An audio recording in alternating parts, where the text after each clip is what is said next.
By 1917, World War I had been raging in Europe for 3 years. Just as Woodrow Wilson's America entered the war on the side of the Allies, Imperial Russia was racked by revolution, and in October, Lenin and the Bolsheviks seized power.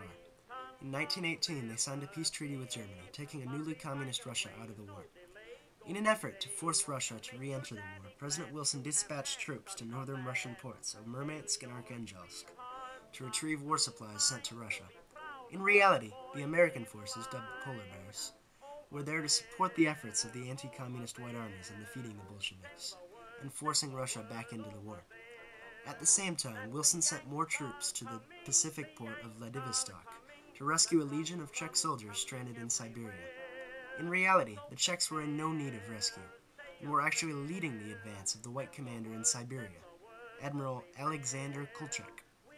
So the mission of the Americans became to resupply Kolchak and to protect the Trans-Siberian Railway from communist attack. For the most part, Americans in Russia experienced relatively little combat.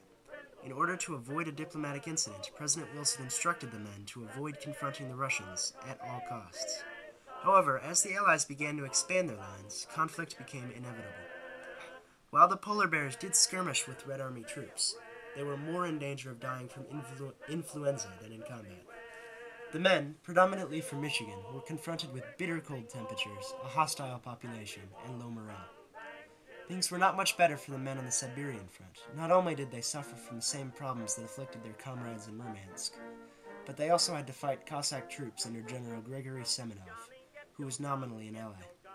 They also had to restrain fellow Japanese troops who were intent on seizing and controlling Russian land. On November 11, 1918, the Allies signed an armistice with Germany, effectively ending World War I. As the war drew to a close, the reasons for stationing troops effectively disappeared.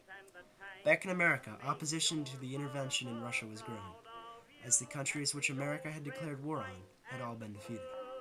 People began writing the government, demanding that their husbands, sons, and fathers be allowed to return.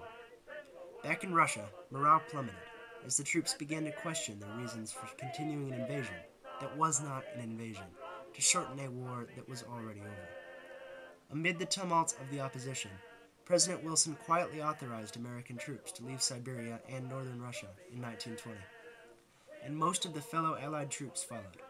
Without further Allied support, resistance to the Soviets collapsed, and the last White Army, under General Semenov, was crushed in 1921. As isolationism began sweeping through America, most people chose to forget the disastrous intervention in Russia. Today, aside from a few memorials dedicated to the men who fought, these events have been relatively forgotten.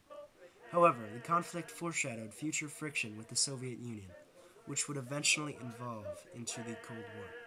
We'll be over, we're coming over.